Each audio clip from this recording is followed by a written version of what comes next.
Hi hello friends, ಎಲ್ಲರಿಗೂ ನಮಸ್ಕಾರ. ಋತ್ವಿ ಚಾನಲ್ಗೆ ಸ್ವಾಗತ. ನಾನು ನಿಮ್ಮ ಅಶ್ವಿನಿ ಡಿ.ವಿ. ಇವಾಗ ಮಾವಿನಕಾಯಿ ಸೀಸನ್ ಆಗಿರೋದ್ರಿಂದ ಮಾವಿನಕಾಯಲ್ಲಿ ಹಲವು ರೀತಿಯ ಅಡುಗೆಗಳನ್ನು ಮಾಡ್ತಾ ಇರ್ತೀವಿ. ಅದರಲ್ಲೂ ಸ್ಪೆಷಲ್ ಆಗಿ ಮಾವಿನಕಾಯಿ ಉಪ್ಪಿನಕಾಯಿನ ತಪ್ಪದೇ ಹಾಕ್ಕೊಳ್ತೀವಿ. ಅದೇ ರೀತಿಯಾಗಿ ವರ್ಷ ಪೂರ್ತಿ ಕೆಡದಂತೆ ಮಾವಿನಕಾಯಿ ಉಪ್ಪಿನಕಾಯಿನ ಯಾವ ರೀತಿ ಹಾಕೋದು ಅಂತ ಈ ವಿಡಿಯೋದಲ್ಲಿ ತೋರಿಸ್ತಾ ಇದ್ದೀನಿ. ಎಲ್ಲೋ ಸ್ಕಿಪ್ ಮಾಡಿದ ವಿಡಿಯೋನ ಪೂರ್ತಿಯಾಗಿ ನೋಡಿ. ನಾವು ತಗೊಂಡಿರುವಂತಹ ಮಾವಿನಕಾಯಿ ಚೆನ್ನಾಗಿ ವಾಟೆ ಎಲ್ಲ ಬಲ್ತಿರಬೇಕು. ಅಂಥ ಮಾವಿನಕಾಯಿಂದ ಉಪ್ಪಿನಕಾಯಿ ಮಾಡಿದರೆ ವರ್ಷ ಪೂರ್ತಿ ಕೆಡೋದಿಲ್ಲ. ಹಾಗಾಗಿ ನಾನಿಲ್ಲಿ 8ರಿಂದ 9 ಮಾವಿನಕಾಯಿನ ತೊಗೊಂಡು ಇದರ ತುಂಬನ್ನು ಹೆಚ್ಚಿಬಿಟ್ಟು ಈ ರೀತಿಯಾಗಿ ತೊಳೆದು ಒಂದು ಕಾಟನ್ ಬಟ್ಟೆಯಲ್ಲಿ ಒರೆಸಿ ಇಟ್ಕೊಂಡಿದ್ದೀನಿ. ಈ ರೀತಿಯಾಗಿ ಒರೆಸಿ ಇಟ್ಕೊಂಡ ನಂತರ ಇದಕ್ಕೆ ಇವಾಗ ಮಸಾಲೆ ರೆಡಿ ಮಾಡ್ಕೊಳ್ಳೋಣ.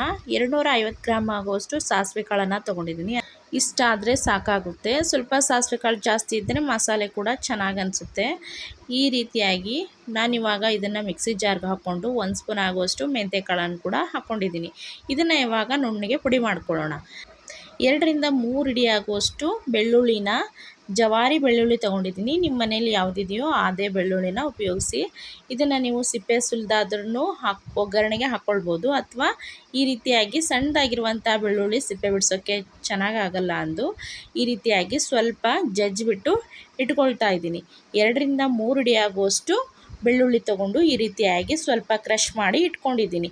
ಸ್ವಲ್ಪ ಶುಂಠಿನ ನಾನು ಸಣ್ಣದಾಗಿ ಹೆಚ್ಚಿಟ್ಕೊಂಡಿದ್ದೀನಿ. ಮೇಲೆ ಸಿಪ್ಪೆ ಎಲ್ಲ ತೆಗೆದುಬಿಟ್ಟು ಈ ರೀತಿಯಾಗಿ ಸಣ್ಣದಾಗಿ ಹೆಚ್ಚಿಟ್ಕೊಳ್ತಾ ಇದ್ದೀನಿ. ನಂತರ ನಾನಿಲ್ಲಿ ಗ್ಯಾಸ್ ಆನ್ ಮಾಡಿಬಿಟ್ಟು ಒಂದು ಬಾಣಲೆನ ಇಟ್ಕೊಂಡಿದ್ದೀನಿ. ಇದಕ್ಕೆ ನಾನಿವಾಗ 2 ಲೋಟ ಆಗುವಷ್ಟು ಅಡುಗೆ ಎಣ್ಣೆನ ಹಾಕ್ಕೊಂಡಿದ್ದೀನಿ. ಅಂದರೆ 10ರಿಂದ 15 ಸ್ಪೂನ್ ಆಗುವಷ್ಟು ಅಡುಗೆ ಎಣ್ಣೆನ ಹಾಕ್ಕೊಂಡಿದ್ದೀನಿ. 1 ಕುಡಿಕೆ ಆಗುವಷ್ಟು ಬೆಲ್ಲನ ತೊಗೊಂಡಿದ್ದೀನಿ. ಇವಾಗ ಸ್ವಲ್ಪ ಎಣ್ಣೆ ಚೆನ್ನಾಗಿ ಬಿಸಿ ಆಗಬೇಕು, ಅಲ್ಲಿವರೆಗೂ ಬಿಟ್ಟು ನಂತರ ಜಜ್ಜಿರುವಂತಹ ಬೆಳ್ಳುಳ್ಳಿನ ಹಾಕ್ಕೊಳ್ತಾ ಇದ್ದೀನಿ. ನಂತರ ಸಣ್ಣದಾಗಿ ಹೆಚ್ಚಿರುವಂತಹ ಶುಂಠಿ ಕೂಡ ಹಾಕ್ಕೊಳ್ತಾ ಇದ್ದೀನಿ.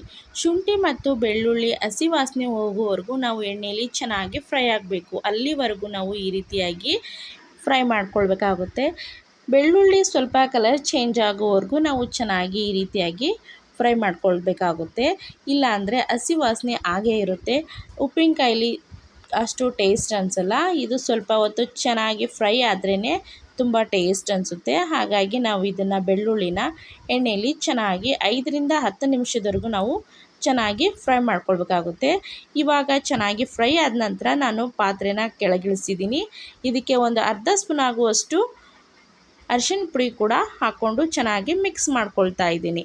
ಇವಾಗ ನೀವು ತೊಗೊಂಡಿರುವಂತಹ ಮಾವಿನಕಾಯಿನ ಯಾವ ಶೇಪಲ್ಲಿ ಬೇಕಾದರೂ ಕಟ್ ಮಾಡ್ಕೊಳ್ಬೋದು.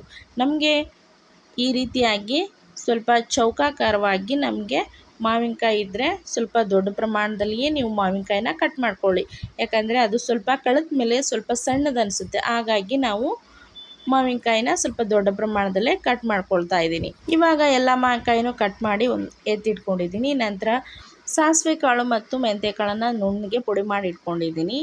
ನಂತರ 1 ಬಟ್ಲಾಗುವಷ್ಟು ನಾವು ಅಚ್ಚ ಖಾರದ ಪುಡಿನ ತೊಗೊಳ್ಬೇಕಾಗುತ್ತೆ. ರುಚಿಗೆ ತಕ್ಕಷ್ಟು ಉಪ್ಪನ್ನು ತೊಗೊಂಡಿದ್ದೀನಿ. ಇವಾಗ ನಾವು ಒಗ್ಗರಣೆ ಎಲ್ಲ ತಣ್ಣಗಾದ ನಂತರ ನಾವು ಬೆಳ್ಳುಳ್ಳಿ ಒಗ್ಗರಣೆಗೆ ಎಣ್ಣೆಗೆ ನಾವು ಅಚ್ಚ ಖಾರದ ಪುಡಿನ ಸೇರಿಸ್ಕೊಳ್ತಾ ಇದ್ದೀನಿ. 1 ಬಟ್ಲಾಗುವಷ್ಟು ನಾನು ಅಚ್ಚ ಖಾರದ ಪುಡಿನ ಹಾಕ್ಕೊಳ್ತಾ ಇದ್ದೀನಿ. ನಂತರ ಇದಕ್ಕೆ 10 ಸ್ಪೂನ್ ಆಗುವಷ್ಟು ನಾನು ಉಪ್ಪನ್ನು ಸೇರಿಸ್ಕೊಳ್ತಾ ಇದ್ದೀನಿ. ನಿಮಗೆ ಹೆಚ್ಚು ಕಡಿಮೆ ಬೇಕು ಅಂದರೆ ಸ್ವಲ್ಪ ಲಾಸ್ಟಲ್ಲಿ ನೋಡಿ ಸೇರಿಸ್ಕೊಳ್ಬೋದು. ಮೊದಲಿಗೆ ನೀವು ಕಡಿಮೆ ಉಪ್ಪನ್ನು ಸೇರಿಸ್ಕೊಳ್ಳಿ. ನಂತರ ಇದಕ್ಕೆ ನಾನು ರುಬ್ಬಿರುವಂತಹ ಸಾಸಿವೆ ಕಾಳು ಮಿಶ್ರಣನ ಹಾಕ್ಕೊಂಡಿದ್ದೀನಿ. ಇದನ್ನು ನಾವು ಇವಾಗ ಚೆನ್ನಾಗಿ ಎಣ್ಣೆಯಲ್ಲಿ ಮಿಕ್ಸ್ ಮಾಡ್ಕೊಳ್ಬೇಕಾಗುತ್ತೆ. ನಾವು ಒಗ್ಗರಣೆ ಮಾಡುವಾಗ ಅಡುಗೆ ಎಣ್ಣೆನ ಸ್ವಲ್ಪ ಜಾಸ್ತಿ ಪ್ರಮಾಣದಲ್ಲೇ ಸೇರಿಸ್ಕೊಂಡ್ರೆ ನಮಗೆ ಒಳ್ಳೆ ಚೆನ್ನಾಗಿರುವಂತಹ ಮಸಾಲೆ ರೆಡಿ ಮಾಡ್ಕೊಳ್ಳೋಕ್ಕೆ ಸುಲಭ ಆಗುತ್ತೆ.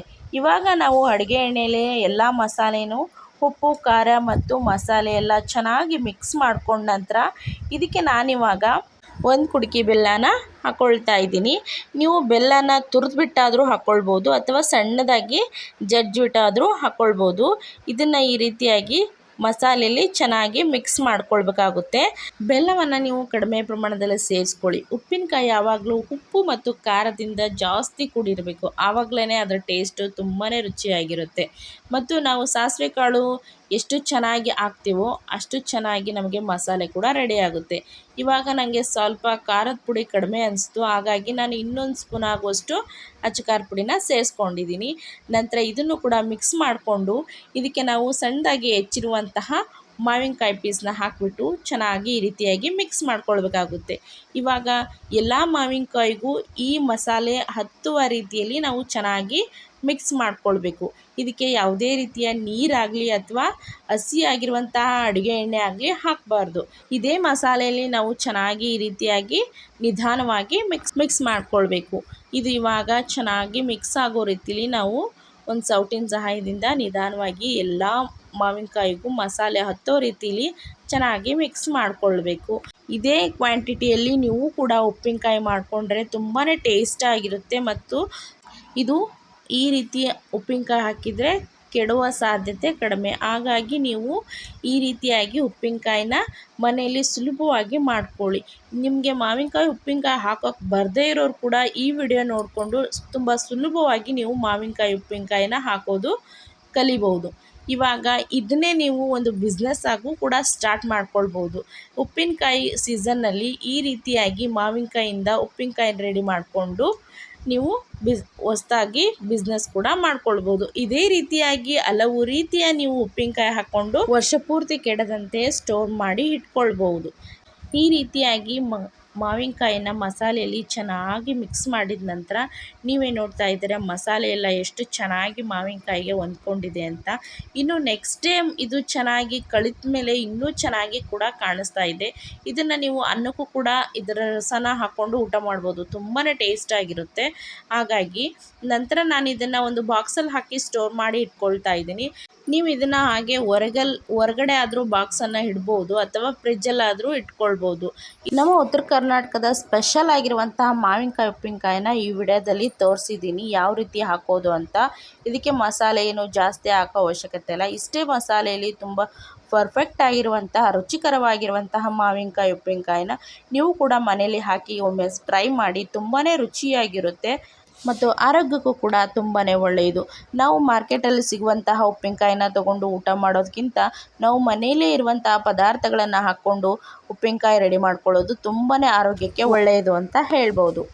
ಜೀವನ ಒಂದು ಕವನದಂತೆ, ಅರಿತು ನಡೆದರೆ ಹೂವಿನಂತೆ, ಮರೆತು ನಡೆದರೆ ಮುಳ್ಳಿನಂತೆ, ಸರಿಯಾಗಿ ತಿಳಿದು ನಡೆದರೆ ಬಾಳು ಸವಿಜೇನಿನಂತೆ ಅಂತ ಹೇಳ್ತಾ, ಇನ್ನೂ ಯಾರು ನಮ್ಮ ಚಾನಲನ್ನು ಸಬ್ಸ್ಕ್ರೈಬ್ ಮಾಡ್ಕೊಂಡಿಲ್ವೋ ಪ್ಲೀಸ್ ಸಬ್ಸ್ಕ್ರೈಬ್ ಮಾಡ್ಕೊಳ್ಳಿ. ಪಕ್ಕದಲ್ಲಿರುವಂಥ ಬೆಲ್ ಐಕಾನ್ಗೆ ಕ್ಲಿಕ್ ಮಾಡಿ, ಲೈಕ್ ಮಾಡಿ, ಶೇರ್ ಮಾಡಿ, ಕಮೆಂಟ್ ಮಾಡಿ, ಹೀಗೆ ಸಪೋರ್ಟ್ ಮಾಡ್ತಾ ಇರಿ ಅಂತ ಹೇಳ್ತಾ ಮತ್ತಷ್ಟು ಹೊಸ ರೆಸಿಪಿ ವಿಡಿಯೋಗಳೊಂದಿಗೆ ಮತ್ತೆ ಸಿಗೋಣ. ಅಲ್ಲಿವರೆಗೂ ಧನ್ಯವಾದಗಳು.